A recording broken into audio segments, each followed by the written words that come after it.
Welcome back to your ultimate pit stop, Piston Pundit.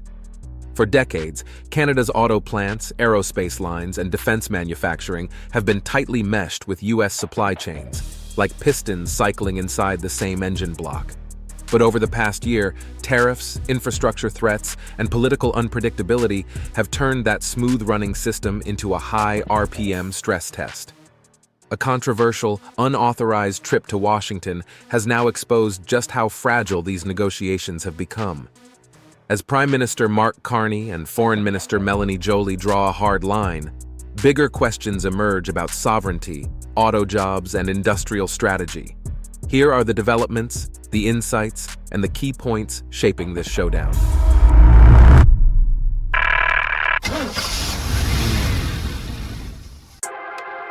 Unofficial diplomacy, rogue talks, threaten Canada's auto economy. The latest tensions didn't start with a tariff or a White House speech. They began with a single conservative MP traveling alone to Washington, presenting himself as a bridge between Ottawa and the U.S. administration. In diplomatic terms, that's highly irregular. Trade talks affecting autos, aircraft certification, and cross-border manufacturing are handled through coordinated channels involving the Prime Minister's Office, Global Affairs Canada, and professional negotiators, not individual lawmakers. When Jamil Giovanni framed his visit as patriotic outreach, the optics quickly unraveled. He held no mandate yet implied influence over negotiations impacting auto plants and strained supply chains. For automakers, uncertainty is toxic. Investment, tooling, and EV transition plans depend on clear authority and predictable trade rules, conditions freelance diplomacy puts at risk. And when unofficial moves create uncertainty, the next question becomes how leadership responds when the stakes are this high. Carney draws the line, discipline versus freelance diplomacy. Prime Minister Mark Carney responded not with outrage, but with precision. He stressed that Canada already maintains constant high-level engagement with U.S. officials, sending a clear message. Ottawa doesn't need intermediaries and won't outsource diplomacy to political freelancing. That stance matters because Canada negotiates from a mix of exposure and leverage. Autos remain one of Canada's largest exports to the U.S., and deeply integrated supply chains mean even minor tariff threats can ripple across Ontario, Michigan, and Ohio within hours. By framing Giovanni's trip as more noise than substance, Carney diffused the issue without escalating tensions. More importantly, he reinforced that Canada speaks with one voice when millions of jobs, from assembly lines to parts suppliers, are at stake. In today's climate, discipline isn't rigidity, it's economic defense. Before we dive deeper, do us a favor and smash that like and subscribe button. This helps us reach more auto enthusiasts just like you and keeps you plugged into the biggest shifts shaping the industry. Now let's shift gears and look at how that pressure is being applied. Trump's pressure playbook, Shockwaves through North American autos. This episode fits squarely into Donald Trump's familiar pressure playbook. His posture toward Canada has been unusually aggressive, even by his own standards, ranging from 51st state rhetoric to threats aimed at autos, lumber, and aircraft certification. The pattern is consistent. Escalate first, clarify later, if at all. For the automotive sector, that volatility is more than political theater. Tariff warnings, especially those touching steel, aluminum, or aerospace-adjacent components, immediately ripple through supplier pricing and EV battery sourcing strategies. Markets may eventually discount the noise, but manufacturers can't. Tooling investments, supplier contracts, and platform decisions operate on multi-year timelines. Each threat, even if softened later, introduces friction into the system. From a piston-level view, this isn't just talk. It's stress cycling through the entire drivetrain of North American manufacturing. And when tariffs aren't enough, pressure finds another path, through infrastructure itself. Infrastructure as leverage, the bridge that can choke trade. Beyond tariffs, infrastructure has emerged as a powerful lever. The Gordie Howe International Bridge, built to unclog trade between Ontario and Michigan, has become a geopolitical pressure point. Trump has openly floated blocking or delaying its opening unless Canada yields in broader negotiations. For automakers, This is no abstract chess match. The Detroit-Windsor corridor moves millions of vehicles and components every year.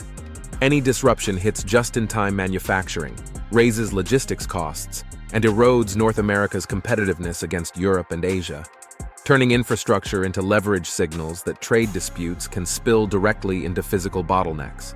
For Canada, the lesson is mechanical and strategic. Diversify routes, suppliers, and export markets. As EV production scales up and logistics grow more complex, resilience, not dependency, becomes the new performance benchmark.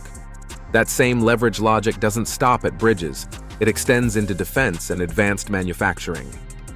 F-35s and dependence, defense ties under trade pressure. Trade pressure has now spilled into defense procurement, putting Canada's participation in the F-35 fighter jet program under renewed scrutiny. While the deal offers interoperability and industrial offsets, it also deepens reliance on a partner increasingly willing to weaponize economic ties. That matters for autos because defense and automotive manufacturing share suppliers, aluminum inputs, precision machining, and electronics. Stress in one sector quickly transfers to the other. Ottawa now faces a hard choice: remain deeply integrated with U.S. defense supply chains, or diversify toward European partners, even at the risk of retaliation. Neither path is painless. But Trump-era unpredictability has forced Canada to rethink long-standing assumptions about strategic alignment. For an economy built on integrated manufacturing, resilience now depends on diversification.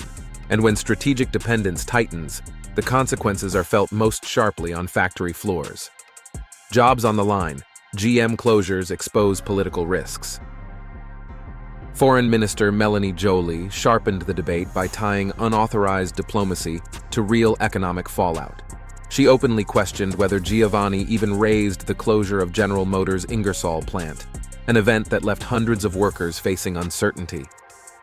That link is crucial.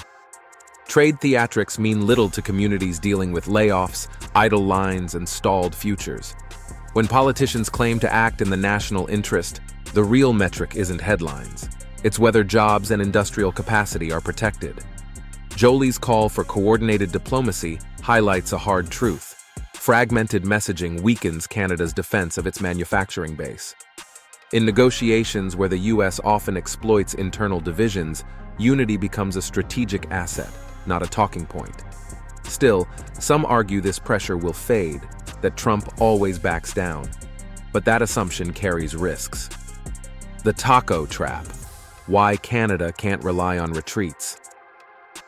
In Washington circles, Trump's behavior is increasingly framed by the so-called taco idea.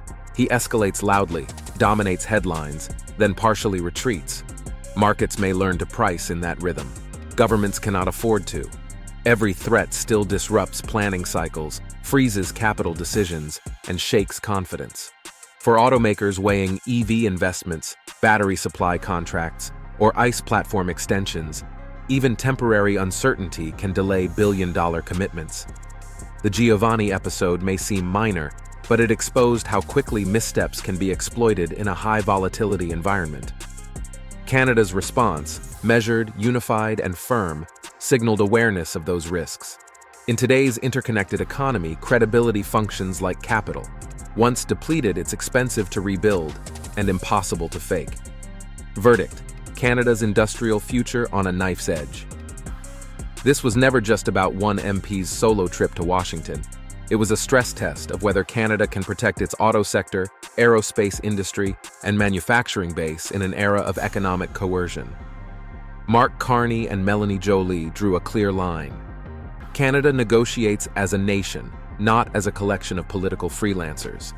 As pressure tactics persist, tariffs, infrastructure leverage, and strategic uncertainty, the country's strongest countermeasure remains unity, discipline, and diversification.